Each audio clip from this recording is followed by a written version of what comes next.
पण अजितदादा म्हणाले खरं आहे, मी आपल्याला सांगू इच्छितो, ज्यावेळी मी मुख्यमंत्री होतो आणि मुख्यमंत्री पदावर असताना अनेक योजना सुरू केल्या आणि मुख्यमंत्री पदावरनं मी गेल्यानंतर ज्यावेळेस महाविकास आघाडीचं सरकार आलं, त्या सरकारने काय केलं, सगळ्यात पहिल्यांदा मी सुरू केलेल्या सगळ्या योजना सगळ्या बंद केल्या, एकही योजना त्यांनी सुरू ठेवली नाही।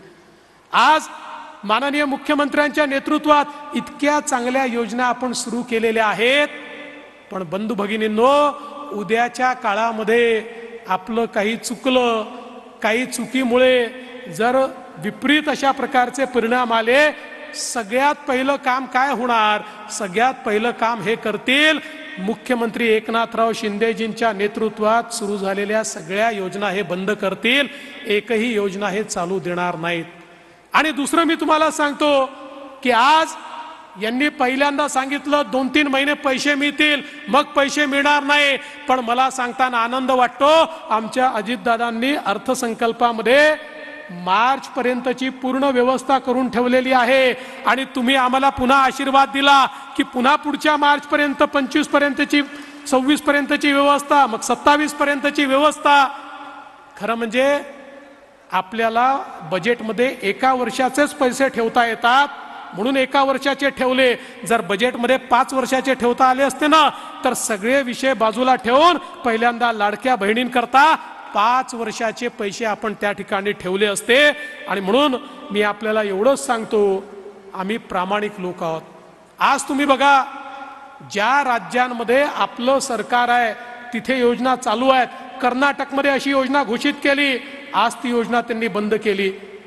त्यांनी तेलंगणामध्ये योजना घोषित केली, तेलंगणात योजना सुरूच झाली नाही। पण मला सांगताना आनंद वाटतो, आमच्या मामाजींनी, शिवराजजींनी मध्य प्रदेशला योजना सुरू केली, नियमित चाललेली आहे। छत्तीसगडला सुरू केली, नियमित चाललेली आहे। आणि आमच्या मुख्यमंत्र्यांनी महाराष्ट्रात घोषणा केली, ही पण योजना नियमितच चालेल, कोणीही ही योजना बंद करू शकणार नाही, हा विश्वास या निमित्ताने मी तुम्हाला देऊ इच्छितो। आणि म्हणून आज एक प्रकारे आपण पाहतोय, देशामध्ये पहिल्यांदा महिला राष्ट्रपती आम्हाला मिळालेले आहेत। आज भारतामध्ये 10% जास्तीचं प्रतिनिधित्व हे स्थानिक स्वराज्य संस्थांमध्ये आमच्या महिलांना मिळालेलं आहे। आज प्रधानमंत्री मुद्रा योजनेच्या अंतर्गत ज्यांना कर्ज प्राप्त झालं त्यातल्या 63% महिला आहेत। आज जर आपण बघितलं तर विज्ञान आणि तंत्रज्ञानामध्ये कधी नव्हे ते 43% आमच्या मुली त्या ठिकाणी शिकतायत। आणि आज आपण जर बघितलं तर महिला बचत गटाच्या माध्यमातून सर्वात मोठं जे एक आंदोलन बचत गटाचं सुरू झालंय, तेही या महाराष्ट्रामध्ये आपण सगळे रेकॉर्ड या ठिकाणी तोडलेले आहेत। आणि 63 लाख बचत गटाच्या माध्यमातून आमच्या महिलांना काम देण्याची सुरुवात आपण या ठिकाणी केलेली आहे। त्यामुळे आज महिलांना अधिकारिता मिळते आहे, हे खरं आहे। महिलांना अधिकारिता मिळत असताना अनेक लोकांच्या पोटात दुखतं, पुरुषांच्याही पोटात दुखतं, कारण त्यांना असं वाटतं इतके वर्ष आपण सत्ता गाजवली, आता या आपल्या पुढे जातील। पण पुरुषांना मी सांगून देऊ इच्छितो, आता महिलांना कोणीही थांबवू शकत नाही।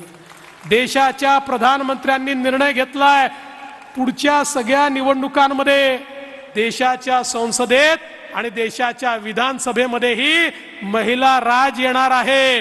त्यामुळे आता महिला करतील, महिला ठरवतील, तीच दिशा येणार आहे। आणि म्हणून आम्ही देखील या ठिकाणी आमच्या माता भगिनींच्या पाठीशी उभे आहोत आणि मुख्यमंत्र्यांच्या नेतृत्वात हे कार्य या ठिकाणी चाललेलं आहे। मला या गोष्टीचा देखील आनंद आहे, आज केंद्र सरकार इतक्या मोठ्या प्रमाणात आपल्याला मदत करते आहे। केंद्र सरकारने कालच पुण्याची मेट्रो असेल, ठाण्याची मेट्रो असेल, त्याला या ठिकाणी मान्यता दिली। वेगवेगळ्या प्रकारच्या योजनांना केंद्र सरकारची मान्यता मिळते। मोदीजी देशामध्ये आणि महाराष्ट्रामध्ये शिंदे साहेबांच्या नेतृत्वातलं महायुती सरकार हे सुजलाम सुफलाम महाराष्ट्र तयार करणार, आमच्या महिलांना अधिकार देणार आणि महिलांना त्या ठिकाणी खऱ्या अर्थानं सन्मान देऊन महिलांचा सन्मान करणारं महाराष्ट्र राज्य आम्ही घडवून दाखवू, एवढाच विश्वास या निमित्ताने व्यक्त करतो। आणि सर्व आमच्या माता भगिनींच्या प्रती या ठिकाणी मी खऱ्या अर्थानं अभिवादन करून माझं बोलणं संपवतो. जय हिंद, जय महाराष्ट्र, जय भारत.